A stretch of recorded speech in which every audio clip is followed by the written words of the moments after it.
either in the Super Bowl semifinals or you're just watching this show because Fantasy 2007 just can't come fast enough. We're here to figure out the best and worst from the second half of the season. Hey, how are you? Jason Horowitz, glad to be with you on the Chase Fantasy Football Series. It's Who's Hot and Who's Not. Today, we hand out some awards. Next week, it's the season's awards with an eye towards next year. But today, it's about the past, and we turn to see just who helped you along the best and, well, who you depended on that may have just ruined each and every Sunday for you. And to help hand out those awards, we're welcoming CBS Sportsline senior fantasy writer Dave Richard from Miami via satellite. And Dave, it's make or break time. Win bragging rights for the year or just wait till next year. Roster trends, we'll take more of a peek towards next year. But today, let's look back and divvy up some awards. Dave, let's start with the most consistent quarterback of the second half. And take a look at the candidates. You got Drew Brees, who obviously broke the franchise record for most 300-yard games in a row for the Saints. Carson Palmer, who came on strong the last 7 weeks of the season. And a surprise up there, Michael Vick, but he has broken Bobby Douglas' record for most rushing yards in a season. So, Dave,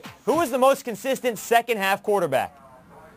And the winner is Drew Brees of the New Orleans Saints, and it's not a big surprise. Brees really has been a superstar this season, a great late-round pick, and a guy that people weren't sure about in the first half of the year, has done well, played consistent for all except maybe 1 or 2 weeks where he went a little subpar. Last week was one of the weeks when people really could have used him.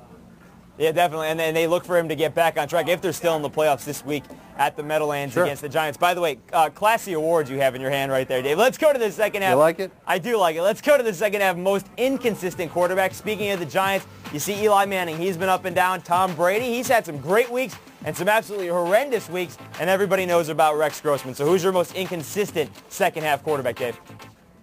Jason, it's Rex Grossman of the Chicago Bears is the most inconsistent quarterback this season. He got off to a great start. Everyone thought, oh, great, I've got a starter. Picked him up off the waiver wire. Now, lo and behold, he falls apart on the road, has some terrible games mixed in between at home, turns the ball over like you wouldn't believe, and then all of a sudden when he's on your bench, he could have won you a fantasy championship this week. He cost me my championship in one of my leagues too, but this is a guy who should be good next year as a low-end number one guy, but this year, very inconsistent in the second half. Both he and Eli Manning each had at least 2 negative fantasy weeks in the last 7, so that's never any good. All right, how about the running back, most consistent? This is, you've got 3 choices. You've got LaDainian Tomlinson, through LaDainian Tomlinson, or LaDainian Tomlinson. All right, we've got that out of the way. Let's go to the next one. How about the most surprising second half running backs, Dave? Because, well, the best is LaDainian Tomlinson.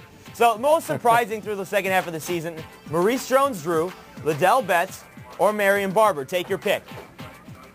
Well, my pick here is Maurice Jones-Drew of the Jacksonville Jaguars. The guy was unbelievable in the second half. Not bad for a guy who's the number 2 running back on his own team, has a touchdown streak going, capable of running for 100 yards in any game as it goes along. Jones-Drew really doing a great job. Definitely going to be considered to be Jacksonville's starting running back next year. Yeah, and you know, Marion Barber there, he is a top 10 fantasy back in some leagues, and he doesn't get that many yards. It's just because of all those touchdowns he has, but that's all it means, especially in leagues where you don't get points for receptions out of the backfield. Jones-Drew helps you out there, but Barber definitely has been huge. All right, speaking of Barber's teammate, how about most disappointing second half running backs?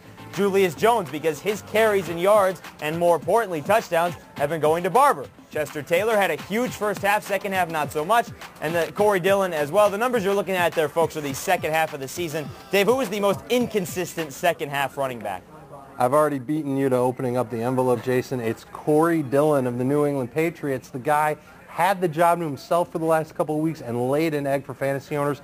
He's got the nose for the end zone, but yardage-wise, I think he may only have a handful of 100-yard games this year. Definitely starting to show his age. It wouldn't surprise me one bit if Maroney's the full-time running back in New England in 2007. And of those 6 touchdowns you saw, 3 of those were in one game. All right, we're going to go through the wide receivers together. Take a look at the most consistent wide receivers. It comes down to T.O., Plaxico Burress, Donald Driver. Remember, this is the last half of the season. T.O. probably the most consistent. We'll get to Dave's opinion on that in a second. How about the most inconsistent throughout the last half of the season? And Randy Moss, we've been ragging on all season, so he's got to make the list. Anquan Bolden, surprise there, and Andre Johnson as well, who was a top fantasy wide receiver through the first half of the season. Second half, not so much. Dave, we'll start with you here. Most impressive first half, second half. Most disappointing second half. 2 letters, T.O. And the guy really did not get off to a good start of the season. He had all that off-the-field drama. Really came on strong right along with Tony Romo when Romo came in as the Dallas quarterback. T.O. definitely was the guy that got the job done for Dallas and is a big reason why they're in the postseason hunt. What about most inconsistent? There you go, Dave. That's what you're going about? Yeah, that's what I want. Inconsistent. Andre Johnson, the guy just got elected to the Pro Bowl today, and he's the most inconsistent wide receiver in the second half of the season. And it's obvious why. David Carr's falling apart. I think combined they've got 1 touchdown in their last 6 or 7 games. Really not doing a good job. Oh, I'm sorry. Andre Johnson did score last week. Or did he or didn't he? I'm not even sure. But he had a 0-yard game against Oakland. He got you 0 fantasy points, 9 receiving yards, 1 catch on the game. The guy's fallen off the map. I don't know how he made the Pro Bowl. Yeah, he did not score this past week. All right, one more thing to open. First half, great defense. Who was the most disappointing second half defense, Dave? The most disappointing second half defense was Denver, without question. The Broncos got off to a great start. People traded for them like they were going to carry them in fantasy, and they started to lay a big egg, started to allow some points. And losing games, thank you, Jake Plummer. He's out, Cutler's in. Defense has responded, at least last week they responded pretty well. Yes, they did. All right, Dave, I'm sure you and Jamie Eisenberg will have plenty more on this as well as everything else as the season wraps up. We'll look forward to reading it as you guys put it out down there in Miami. Dave, we'll talk to you real soon. You got it, Jason.